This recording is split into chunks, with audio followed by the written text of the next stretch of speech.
Arifa video করতেছে আর আমরা ই করে নিয়ে বলতেছি ইয়া।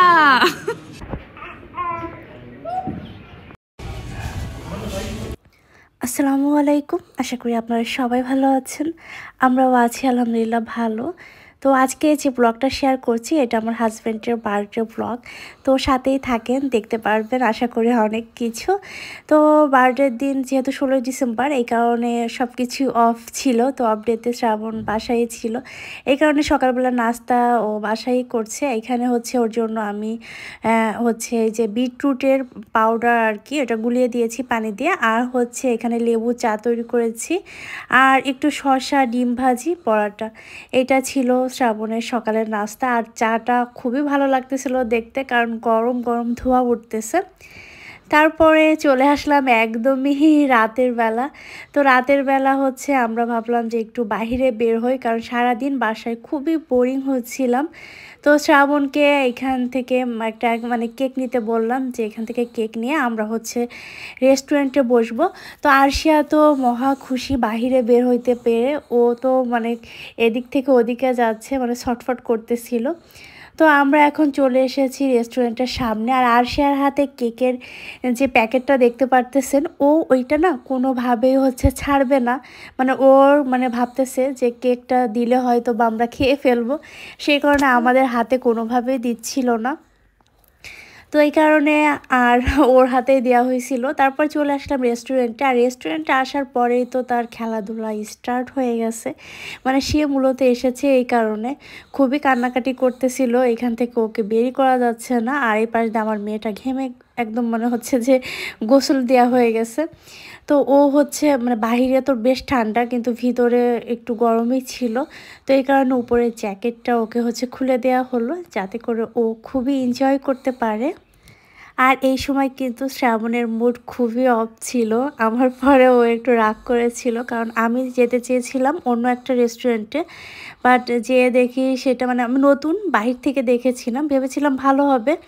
যাওয়ার পরে দেখি ওইটা কোনো রেস্টুরেন্ট না, বাচ্চাদের আর কি প্লে জোন আর কি, ওখানে খেলাধুলার জন্য আর কি। দেখলাম যে ঘন্টায় হয়তো বা 400 টাকা না কয় টাকা, যাই হোক।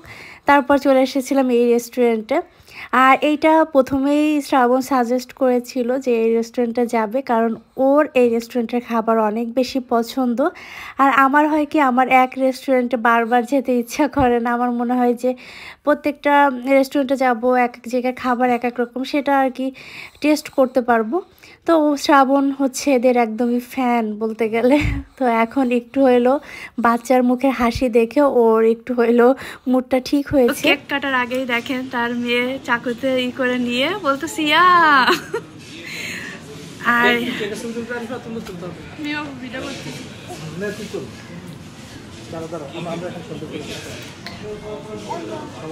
তোমার মুখে লেগে আছে আরশিয়া, আরশিয়া তোমার মুখে লেগে আছে। তো আমাদের বলতে আসলে এমন এক বিড়ম্বনা আজকে, এটা বলার বাইরে। যাই হোক, মেজাজটা খুব একটা ভালো নাই, তারপরেও কন্ট্রোলে রাখার চেষ্টা করতেছি। মেয়েটা একদিকে খুব অশান্তি করতেছে। তো এখন বিষয় হচ্ছে যে আজকে আমার জন্মদিন, আপনারা সবাই দোয়া করবেন। দেখতে পাচ্ছেন সালিম নাই, তো সালিম নাই, সালিমকে খুবই মিস করতেছি। আর আমরা তিনজন ক্যামেরা নিয়ে আসছি, ক্যামেরাতে চার্জ নাই। মেমকে বলেছিলাম, বলছে ফুল চার্জ, এসে দেখি চার্জ নাই। তো এখন আরিফা ভিডিও করতেছে, আর আমরা যে আসছি খুবই আচ্ছা ওরে একটু কেক।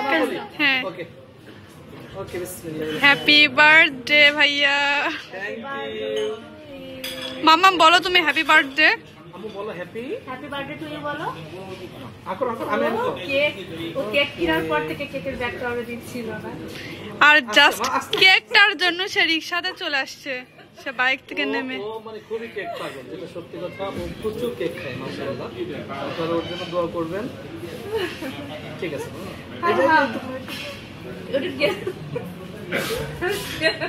আর বাবাকে হ্যাপি বার্থডে টু ইউ আগে না বলে খেয়ে ফেললে কেন?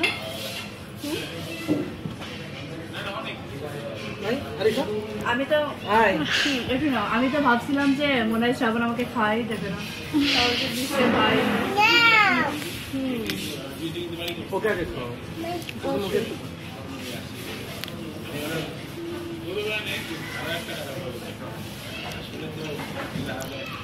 কেকটা ভালোই মজা আছে। টেস্টি কেক নেই না, কারণ ওদের কেক এর আগে 2-3 বার একটু সমস্যা ছিল। কিন্তু আজকে কেকটা মজা। আমরা মূলত অ্যারাবিয়ান থেকে অথবা কেক টাউন থেকে কেক নেই, তো আজকে যেহেতু ওইদিকে যাওয়াটাই দুষ্কর, সো এখান থেকে টেস্ট। তো বিষয়টা হচ্ছে যে মেম আজকে আমাদেরকে একটা রেস্টুরেন্টে নিয়ে যাওয়ার কথা, সেখানে গিয়ে দেখি ওটা রেস্টুরেন্ট না, ওটা হচ্ছে প্লে জোন। মাথা তো তখনই গরম, কারণ হচ্ছে যে বাবু আর ওখান থেকে আসবে, ও প্রচুর কান্না করতেছিল। এদিকে পুরো রাস্তাটাই নষ্ট, অর্থাৎ রাস্তা ঠিক করতেছে, রিক্সা যানবাহন সব বন্ধ। আমি শুরুতে এই রেস্টুরেন্টে আসতে চাইছিলাম, বাট ও আসবে না। আমিও আসতে চাইনি, কারণ আমরা সবসময় ভূতের আড্ডাতেই আসি। আমিও আসতে চাইনি, আমি এখানে আসতে এই কারণেই চাই যে এখানকার ওর কাছে খাবারটা মেন, আর আমার কাছে মনে আমাদের মানে আরিফার আমার কাছে মনে হয় ছবি ছবি হ্যাঁ, এই জায়গা ভিডিও বা ছবি তোলার ওরকম ভালো জায়গা। সারাদিন কোথাও যায়নি। আজকে 16 ডিসেম্বর, আজকে 16 ডিসেম্বর। তো 16 ডিসেম্বর আপনারা জানেন যে বিজয় দিবস, পাশাপাশি আমার জন্মদিন। তো আমার বাইরে যাওয়ার ইচ্ছা ছিল বিকেলবেলা, তো মিম বলতেছে আমি ঘুমাবো। আমি ওকে আর কিছু বলিনি, ওয়েল ভেরি গুড, তার ঘুম পাচ্ছে ঘুমা। আমি বাইরেও আসতে চাইনি, যেটা সত্যি কথা। ওকে বললাম যে বাসায় রান্না টান্না করো, আমি কেক নিয়ে এসে বাসায় আমরা সেলিব্রেট করবো।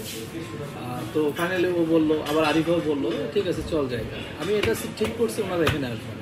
পরে সে যেখানে গিয়েছে এবার মনে সব রাগ খুব শেষ করে নতুন একটা বছর তোমার লাইফ আসছে, বছরটা ভালো হোক। তো মিম আমাকে গিফট দিয়েছে, আরিফাও আমাকে গিফট দিয়েছে, বাট আর সে আমাকে কোনো গিফট খাইনি। আর সে গিফট দিলি কিন্তু কেক খাওয়ার বেলায় বাবু সালিম ও চোরামি গিফট দেওয়ার বয়সে ও গিফট দেওয়ার ভয়ে আরো 4-5 দিন আগেই বাড়ি চলে গেছে। ওকে বারবার করে বলছি যে 16 তারিখ সকালে চলে আসিস, আসে নাই। ওদের 16 তারিখে পিকনিক, কারণ ও জানে যে গেলে তো ভাইকে কিছু না কিছু দিতে হবে। এটা আবার মজা করে বললাম। তো যাই হোক, ভিডিও রাখতেছি আপাতত, খাবারের অর্ডার দিই। তো শ্রাবণের বার্থডেতে শ্রাবণী হচ্ছে আমাদেরকে ট্রিট দিচ্ছে। গিফট তো অলরেডি ও পেয়ে গেছে, সেটা অবশ্য ভিডিওতে দেখানো হয়নি। তো যাই হোক, আমাদের খাবার অলরেডি টেবিলে চলে এসেছে। তো শ্রাবণের জন্মদিন, ওকে অনেক অনেক বেশি শুভেচ্ছা জানাই। অলরেডি জানিয়ে দিয়েছি, যেহেতু ব্লগ এখন যাচ্ছে, তো এখনও ওকে অনেক অনেক শুভেচ্ছা জানাচ্ছি। আল্লাহ যেন ওর নেক হায়াত দান করে, আর ও যেমন আছে এমনই থাকুক। প্রত্যেকটা সম্পর্কে দেখা যায় যে রাগ, অভিমান, ঝগড়া এগুলো থাকে, আর এগুলো না থাকলে মনে হয় সম্পর্ক এত বেশি সুন্দর হয় না। একটা মানুষের আসলে সব কিছু যে পারফেক্ট হবে এরকমটা না, প্রত্যেকটা মানুষের ভিতরেই দেখা যায় যে ভুল ত্রুটি আছে।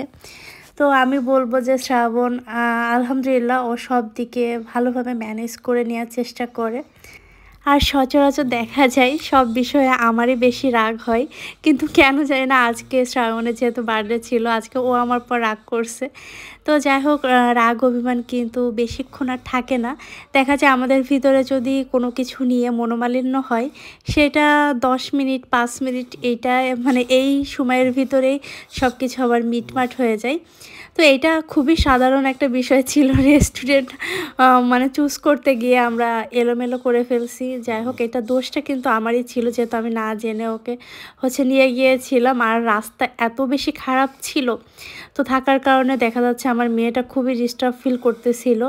আর ওইটা যেহেতু প্লে জোন ছিল বেবিদের, ও এখানে যাওয়ার পরে কোনোভাবে আসবে না, মানে ও খুবই কান্নাকাটি শুরু করে দিয়েছিল। তো ওর মানে শ্রাবণের কথা হচ্ছে, তোমার কারণে আজকে মেয়েটা এত কান্নাকাটি করলো। তো এই আর কি বিষয়। তো সব কিছু মানে শেষ করে এখন এই যে আমরা খাবার খেতে বসে গেছি, আর আমি তো হাসতেছিলাম। এইখানে হাসার কারণ হচ্ছে শ্রাবণ এমন এমন কথা বলে, না হেসে আর পারা যায় না। আর শ্রাবণ এখানে খুবই বিজি ছিল, কারণ সে কয়েকটা পিকচার তুলছে, তো ওই কারণে সে পিকচারগুলো হচ্ছে ও ফেসবুকে আপলোড দিবে। তো এই কারণে হচ্ছে ও ওইটা নিয়ে আর কি একটু বিজি ছিল, আর আরশিয়াকে সামলাচ্ছিল। আর আমার মনে হয় যে আরশিয়াকে সামলানোটাই হচ্ছে বড় বিষয়। আমি আর আরিফা এক সাইডে বসেছি, আর আরশিয়াকে নিয়ে ও এক সাইডে বসেছে। তো এখন হচ্ছে আমরা খাওয়া দাওয়াটা স্টার্ট করলাম। আমি খাওয়া শুরু করে দিয়েছি, আমি আর আরিফা খেয়ে নিব। আমি খাওয়া শেষ করে তারপর হচ্ছে আরশিয়াকে একটু ট্রাই করব। তো শ্রাবণকে যে তুলে দিয়েছি, ও হচ্ছে পিকচার আপলোড দেওয়ার জন্য বিজি, আর আরশিয়া হচ্ছে ফোন দেখতেছিল। তো অবশেষে আমাদের খাবার দাবার শেষ। তো খাবার দাবার শেষ করে এই যে ট্রিট দিয়ে দিল, আমাদের বিলটা দিয়ে দিচ্ছে। তারপর এখন চলে যাব বাসায়, কারণ বেশ রাত হয়ে গেছে। তো ব্লগে সালিম নেই, আমার ভাই হচ্ছে গ্রামের বাড়িতে গিয়েছে। যাই হোক, আজকের ব্লগটা এখানেই শেষ করছি। সবাই ভালো থাকবেন, আল্লাহ হাফেজ।